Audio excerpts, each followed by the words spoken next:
Hi అండి, అందరికీ నమస్కారం. ఎలా ఉన్నారండి? అందరూ బాగున్నారు కదా? ఆకాశవాణి కథామాలికకి స్వాగతం. నేను మీ అర్చన. ఇవాళ కథ రివర్స్ థెరపీ, రచన విజయార్కే గారు. చాలా బాగుందండి కథ. కథలోకి వెళ్ళిపోదామా? విరహం తర్వాత కలయిక మధురమే, కలహం తర్వాత రివర్స్ థెరపీ మరింత మధురం. అప్పుడే స్నానం చేసి వచ్చింది అభిజ్ఞ. ఒంటి మీద నుండి నీటిధార ఆమె అందాన్ని రెట్టింపు చేస్తోంది. ఎదురుగా సముద్రం, సముద్రపు అలలు ఆమె ఆలోచనల్ని ప్రతిబింబిస్తున్నాయి. ఎదురుగా సముద్రాన్ని చూస్తూ రొమాన్స్ను ఆస్వాదిస్తే ఆ ఆలోచన ఆమెలో సన్నటి సెగ రాజేసింది.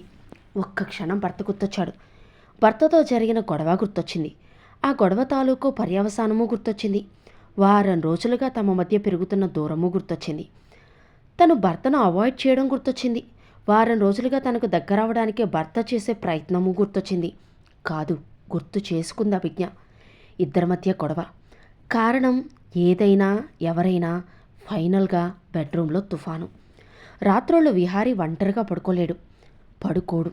కానీ ఈ గొడవ వల్ల తన అపోహో, అహమో, అజ్ఞానమో విహారిని దూరం పెట్టింది. ఒకరోజు 2 రోజులు తాను రాజీకి రాదని అర్థమైంది విహారీ. అతనిలో మూడీనెస్. అభిజ్ఞ సగటు భార్యే, కానీ తనను తాను సరిదిద్దుకోగలదు. తప్పెవరిది అని ఆలోచించడం కన్నా ఈ తప్పుకు పరిష్కారాన్ని అన్వేషించాలనే ఆలోచన వచ్చింది. ఈ వారం రోజులు భర్తను దూరం పెట్టి తాను దూరంగా ఉండి సాధించిందేంటి? కోల్పోయిందేంటి? ఈ సమయంలో తనకు సరైన గైడెన్స్ ఇచ్చేదెవరు? తన తప్పును తర్జనితో చూసి సరిదిద్దేదెవరు? ఆలోచిస్తూ ఉండగానే ఆమె ఆలోచనలకు మార్గం కనిపించింది. వీక్లీ రూపంలో ఎదురుగా ఉన్న వీక్లీ. అందులో వచ్చిన ఓ కథ. ఆ కథను పదే పదే చదివింది. ఆ వీక్లీని గుండెలకు హత్తుకుంది. ఆ కథలో కథకు వేసిన బొమ్మల్లో తన విహారీని చూసుకుంది. మరో బొమ్మలోకి తనే పరకాయ ప్రవేశం చేసింది. వారం రోజుల దూరానికి చెక్ పెట్టింది. భర్తకు దగ్గరవడానికి ఆహ్వానం పలికింది. విహారీ ఆఫీస్ నుండి వచ్చాడు. అతని గడ్డం మాసి ఉంది. అతని మనసు మసకబారింది. ఇంట్లోకి వస్తూనే సోఫాలో కూలబడిపోయాడు. వారం రోజులుగా తను ప్రయత్నిస్తూనే ఉన్నాడు. ఒక గొడవ ఇలా తన మనశ్శాంతిని దూరం చేస్తుందని ఊహించనేలేదు. ఎదురుగా వచ్చే ఆహ్వానం అవమానమే అని నమ్మకం. అతని అంచనాలను విచ్ఛిన్నం చేస్తూ కాఫీ కప్పుతో ఎదురొచ్చింది. వారం రోజుల తర్వాత అభిజ్ఞ. ఒక్క క్షణం షాక్ అయ్యాడు. మరుక్షణం థ్రిల్ అయ్యాడు. తన చీర కొంగుతో చెమటను తుడిచింది. ఫ్యాన్ స్పీడ్ పెంచింది. బలవంతంగా బాత్రూంలోకి తీసుకెళ్ళి షేవింగ్ క్రీమ్ పెట్టి తనే నున్నగా షేవ్ చేసింది. ఇప్పుడు ముద్దుగా ఉన్నారు. ముద్దు పెడితే సెన్సార్లా గడ్డం అట్టొచ్చి గుచ్చుకోకుండా అంది. ఇది నిజమా, తన భ్రమ అనుకున్నాడు విహారీ. చాలా రోజుల తర్వాత, వారం రోజుల తర్వాత పడగదిలోకి అడుగుపెట్టాడు విహారీ. అగరొత్తుల ధూపం ఇంద్రచాపంలా మారింది. సన్నజాజుల పరిమళాల సమ్మోహనం మోహనరాగాన్ని ఆలపిస్తోంది. భర్తకు ఇష్టమైన pink colour nighty, transparency nighty గిలిగింతలు పెడుతుంది. కనీ కనిపించినట్లు ఉండే అభిజ్ఞ మేనిమెరుపు అగ్గిని రాజేసినట్లుంది. అతని చేతులు చతరమయ్యాయి. ఆమె బాహువులు అతన్ని చుట్టేశాయి. 2 దేహాల మధ్య కెమిస్ట్రీ ఫిజిక్స్తో కలిపి ఫిజికల్ టాస్క్ మొదలుపెట్టినట్లుంది. వారం రోజుల నష్టపరిహారాన్ని ఇష్టపరిహారంగా ఆమె అతనికి సమర్పించుకుంది. దాసుని తప్పులు కౌగిలితో సరి అంటూ అతను ఆమె శరీరాన్ని చుట్టేశాడు. ఆమె శరణార్థిని అంటే అతను నేను నీ చరణార్థిని అన్నాడు. తప్పొప్పులు ఎవరివైనా తపనల తారట్లాట్లలో తరిమివేయబడ్డాయి. ఆమె ఉచ్ఛ్వాసం అతని నిశ్వాసమయ్యింది. వారి ఉచ్ఛ్వాస నిశ్వాసాలు వారి శ్వాసలో మమేకమయ్యాయి. కలయికలో చిత్తార్థమయ్యాయి. అభిజ్ఞ అతన్ని లేవనీయలేదు. విహారీ ఆమెను వదిలిపెట్టనూ లేదు. ఆ రాత్రి అంతా వాళ్ళిద్దరూ ఆ గదిమది ఎద మీటుతూనే ఉన్నారు. సన్నజాజులు అలసి సొలసి మంచనిండా పరుచుకొని ఆదమరిచి నిద్రపోతున్నాయి. అగరొత్తులు ఇక సెలవని వెళ్ళిపోతున్నాయి. మళ్ళీ మరుసటి రాత్రి వారిని పలకరించడానికి సంసిద్ధమవుతూ రాత్రి కరిగింది. వేకువదాత్రి ముందు నిలిచింది. వేకువ కోకువలు వాళ్ళిద్దరి స్పర్శలో కుచితాలయ్యాయి.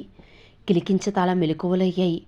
షవర్దార వాళ్ళిద్దరినీ అనాచ్ఛాదితంగా తడిపేస్తూ ఉంటే థ్యాంక్ యూ అభి అన్నాడు ఆమె కుర్ల మీదుగా వీపు మీదకు జారుతున్న నీటిధారకు తన పెదాలతో ఆనకట్ట వేస్తూ. జపాన్లో నిరసన వ్యక్తం చేయడానికి బెండ్ డౌన్ చేయకుండా, సమ్మె చేయకుండా ఉత్పత్తి పెంచుతారట, ఎక్కువ పని గంటలు పనిచేస్తారట. అది నిరసనలో ఒక పాజిటివ్ థాట్ కావచ్చు. భార్యాభర్తలు గొడవపడినప్పుడు భర్తకు ఇష్టమైన రొమాన్స్, కోర్స్ ఇద్దరికీ అనివార్యమైన కలయికను దూరం చేసే భార్యలు ఆలోచించాలి. మన ఎమోషన్స్ మీద మనమే పగ తీర్చుకోవాలా? ఆ మాటకొస్తే గొడవ పడ్డప్పుడే భార్యాభర్తలుగా ఇంకా ఎక్కువ అటాచ్డ్గా ఉండాలి, ఎక్కువ ప్రేమ, ఎక్కువ సెక్స్ అందించాలి అంటూ భర్తకు అభిముఖంగా తిరిగి అంది అభిజ్ఞ. నీలా ప్రతి భార్య ఆలోచిస్తే, నాలా ప్రతి భర్త తనలో తప్పులుంటే తెలుసుకుంటే ఇంత బాగుంటుంది అని భార్యను చుట్టేసి తన పాదాల మీద భార్యను పడకగది వైపు నడిపిస్తూ అన్నాడు, బదిలంగా ఆమె నడుం చుట్టేసి. ఈ క్రెడిట్ నాది కాదు అంటూ పడగ్గదిలో శృంగార గీతలా తమ సమస్యకు పరిష్కారాన్ని చూపించిన వీక్లీ వైపు చూస్తూ అంది అభిజ్ఞ.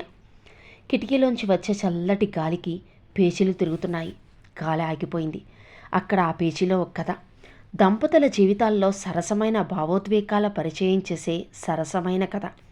కథ పేరు రివర్స్ థెరపీ. అభిజ్ఞ, మా ఆయనతో రాత్రి చిన్న గొడవ అయిందే, ఒళ్ళు మండి పడకలు వేరు చేశాను అంటూ కసిగా చెప్పింది అపూర్వ అభిజ్ఞకు ఫోన్ చేసి.